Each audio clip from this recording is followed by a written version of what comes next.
J'ai décidé de faire aujourd'hui un savon pour un savon soin pour les cheveux à, au gingembre, à l'ail et à la cannelle. J'ai ajouté aussi du romarin à la sauge pour toute leur propriété. Donc c'est un savon soin qui accélère la pousse des cheveux. Donc voilà, suivez-moi.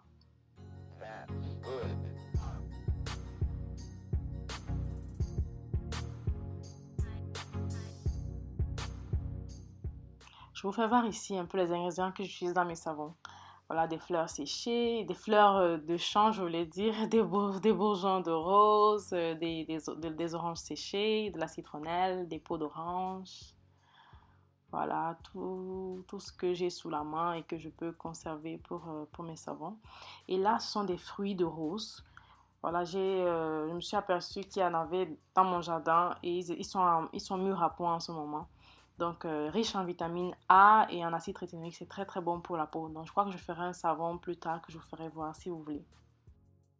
Pour ce projet, il faudra un thermomètre, une balance, des récipients, des moules en silicone, vos huiles et graisses, de la soude caustique, de l'eau déminéralisée, d'autres moules et d'autres contenants, des louches, des cuillères, voilà, pas d'aluminium parce que la soude caustique attaque l'aluminium, donc des récipients en plastique, en silicone ou en acier. Un stick blender aussi pour mixer le tout de façon homogène. Je contrôle la température des huiles de la soude. L'idéal, c'est qu'elles soient en température égale et ambiante avant de procéder au mélange. Alors, quelques points importants. Il faudra aussi des gants de protection, des lunettes de protection et aussi un masque si vous pouvez, parce que la soude est caustique et dangereuse, d'accord? Et lorsque vous allez diluer la soude dans l'eau, mettez toujours la soude dans l'eau et jamais l'eau dans la soude. Parce que la réaction eau et soude est une réaction exothermique, donc il se produit de la chaleur et des vapeurs. Donc lorsqu'on met la soude dans l'eau, ça limite un peu le boom quoi qu'il y aurait si vous faisiez le contraire. Donc, continuez à mixer en vous servant du stick blender. Mixer jusqu'à ce que le savon arrive à ce qu'on appelle la trace. C'est-à-dire lorsque vous soulevez votre mixeur et que vous laissez tomber le savon sur la... que ça laisse des traces sur la surface. Alors, c'est ça qu'on appelle la trace, justement. Donc, l'objectif ici, c'est d'atteindre la trace. Alors, ce savon est composé d'huile de palme qui donne un savon très très doux sur la peau, très émollient, d'huile de coco, de beurre de karité et d'huile d'olive. Voilà. L'huile d'olive a été infusée au romarin, à l'ail, à la cannelle, au gingembre et à la sauge et au clou de girofle. Voilà. Donc, il y a 6 ingrédients qui ont infusé pendant 2 semaines dans l'huile d'olive. Ce sont des ingrédients qui sont connus pour accélérer la croissance du cheveu, renforcer le cheveu, éliminer les pellicules et assainir le cuir chevelu. Donc, je trouve que ce sont des ingrédients parfaits pour faire un savon soin pour cheveux. Alors, l'intérêt de cette méthode qu'on appelle la saponification à froid, c'est que, comment dire cela, lors de la réaction des acides gras et de la soude caustique, le savon est formé et la glycérine aussi. Je me rappelle encore de mes vieux cours de chimie. Donc, ce fait que le savon se forme, mais c'est un savon qui contient aussi de la glycérine. La glycérine est super, super douce pour la peau, pour les cheveux. C'est un humectant et qui retient l'hydratation. Donc, vraiment, c'est ça aussi l'intérêt d'un savon fait à travers la saponification à froid. Contrairement aux savons du commerce, qui sont en fait des savons qui sont faits avec la méthode à chaud, où le savon est séparé complètement de la glycérine qui se forme parce qu'après on vend la glycérine séparément et ensuite le fait aussi que c'est une méthode à chaud donc les huiles sont chauffées et perdent en grande partie leurs propriétés.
Comme vous pouvez voir là, le savon a justement atteint une légère trace. Donc, je pense que c'est le moment d'ajouter les autres ingrédients. Alors, ce que j'ai fait, c'est que lorsque j'ai filtré l'huile dans laquelle avait infusé le gingembre, l'ail et tous les autres ingrédients que je vous ai cités avant, j'ai écrasé ces ingrédients-là. Je les ai écrasés et j'ai de nouveau filtré pour retirer l'écorce de cannelle, etc.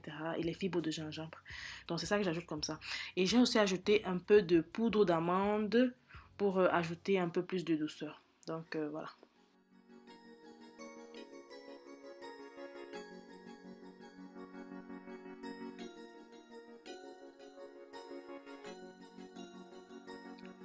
Donc voilà, après avoir ajouté, je tourne énergiquement, je mélange bien. Et vous remarquez que la couleur se fait plus sombre.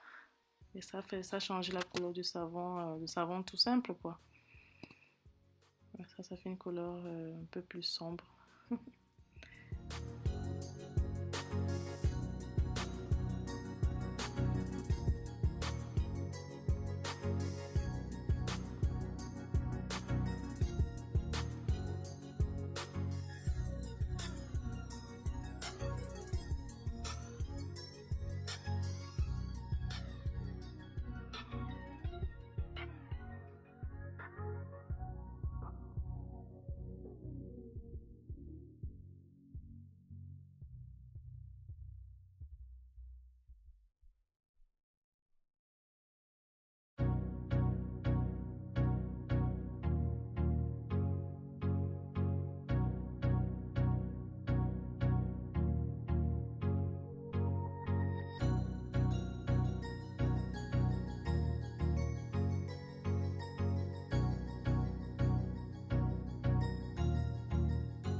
La trace s'est fait plus lourde.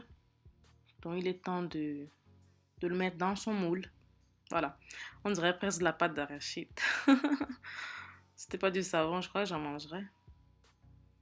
Donc voilà, j'essaie de récupérer tout, toute la pâte, tout le savon complètement. Je le mets dans le moule.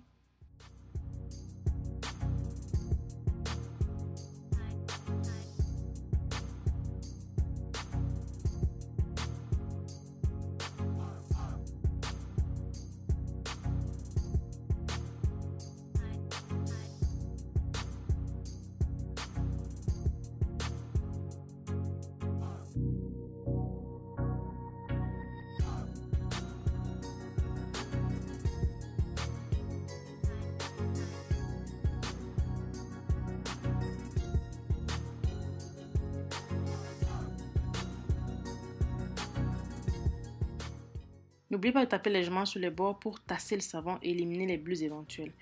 Recouvrez le tout pour maintenir le savon chaud vu que le processus de saponification continue.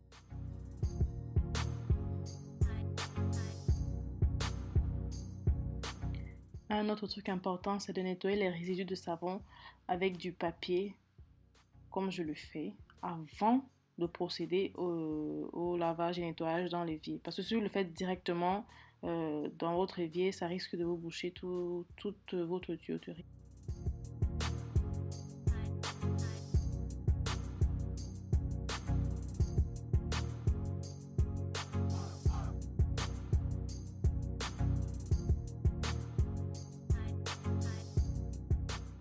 20 heures après, il est temps de démêler notre savon.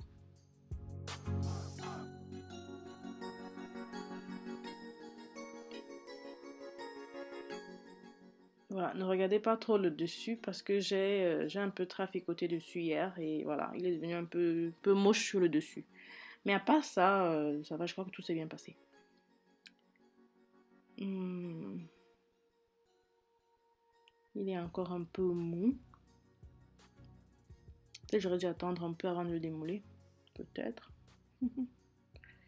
Ouais, je crois que j'aurais dû attendre. Mais bon, disons que c'est déjà fait. Ouais. Vous voyez que sur les coins là, c'est encore mou. Voilà, j'aurais dû attendre peut-être 1 ou 2 heures avant de le faire. Mais bon, disons que j'y suis déjà, donc on y va.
N'est-ce pas joli?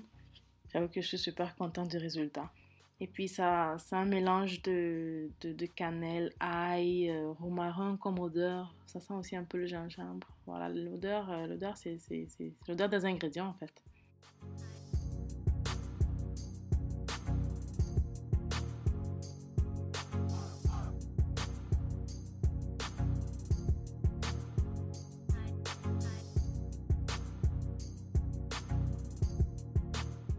Je range mon savon dans ce bac à savon. Il reposera pour de 4 à 6 semaines avant que je ne puisse l'utiliser. Voilà, j'écris aussi la date pour, pour éviter d'oublier parce que voilà quoi, je suis pas Einstein.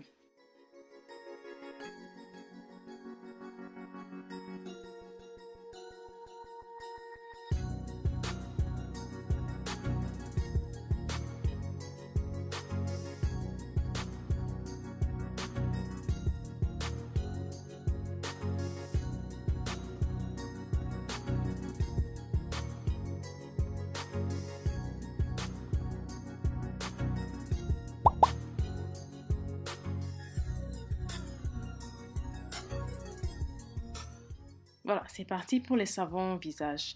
Ici, le mélange d'huile, c'est huile de palme, huile de coco et beurre de karité. Il n'y a pas d'huile d'olive dans ces savons-là. Donc, vous connaissez déjà la première étape, quoi. Mélanger les huiles et la soude et on attend la trace.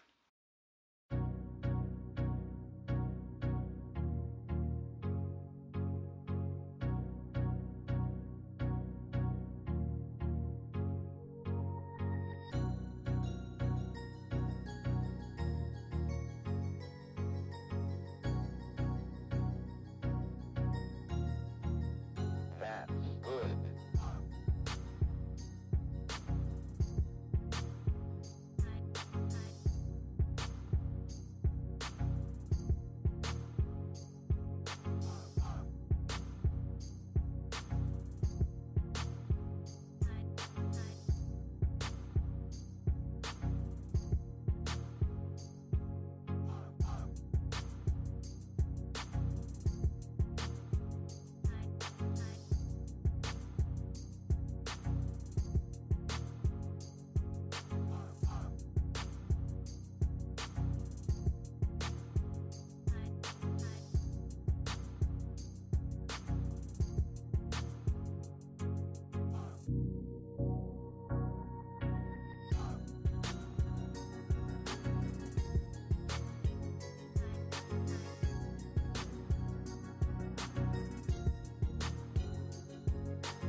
Oups, je viens de me rendre compte que je n'ai pas mes gants. Ne faites pas comme moi, parce que la soude est effectivement caustique et vraiment ça peut être dangereux, ça brûle en fait, ça peut brûler.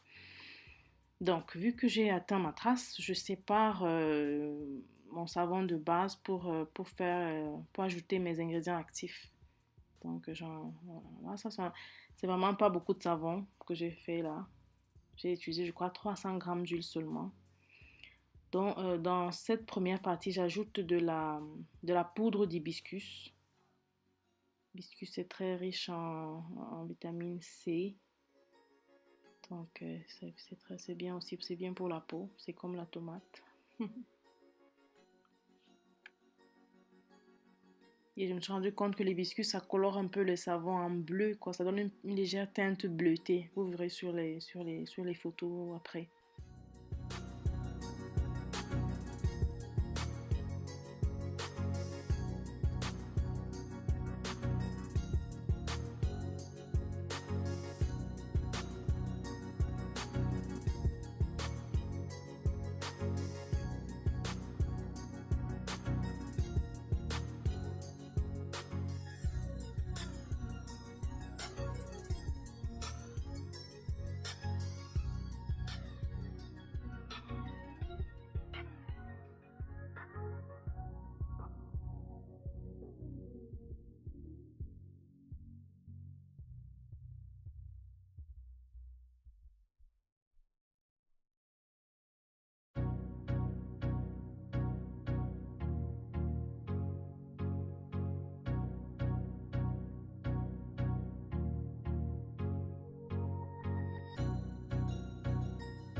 Donc, c'est le tour de la tomate. Voilà, j'ai écrasé des tomates séchées. Je les ai réduites en purée avec un peu de sel. En fait, elles étaient séchées avec un peu de sel, donc ça contient naturellement déjà du sel. Donc, j'ajoute la purée de tomates séchées à mon savon. Et je mélange bien parce que ça doit être bien mélangé.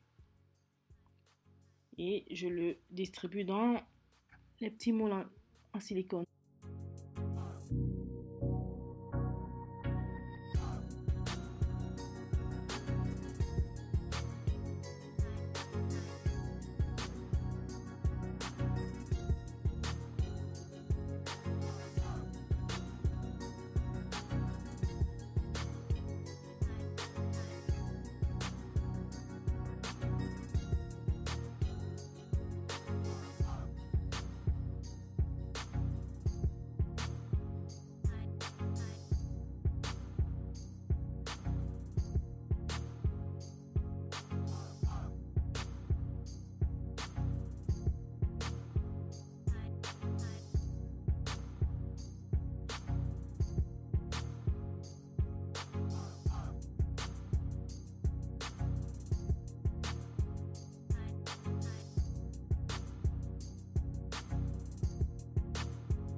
Alors, dans le restant de la pâte à savon, j'ajoute du kaolin blanc. Le kaolin est un purifiant, ça purifie la peau, ça élimine toutes les impuretés.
That's good.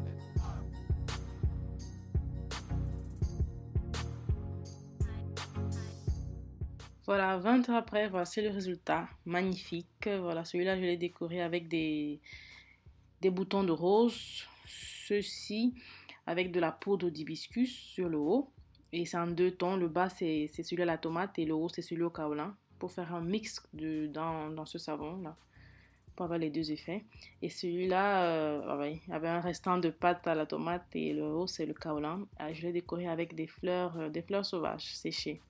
Voilà, je trouve que c'est magnifique. Ça pourrait aussi être un très bon cadeau pour la Saint-Valentin.